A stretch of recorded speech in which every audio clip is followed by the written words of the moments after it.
देखो ये माशाल्लाह जोड़ा गोल्डन जोड़ा माशाल्लाह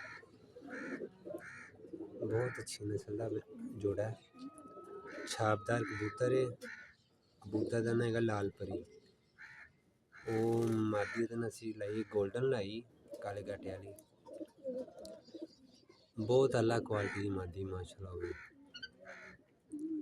ते जोड़ा अपना माशाल्लाह ते एदा इंतजार है कि जोड़ा अंडे दबे ते इन्हां दे बच्चे लेइए जी मादी वैसे माशाल्लाह अंडियां ते आई हुई ते जोड़ा शो करते पे ठीक है मैं तब नजर कॉल करके वहाना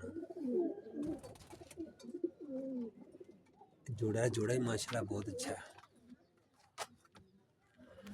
ये मादी गई अंदर ए पीछे नारा आ गया।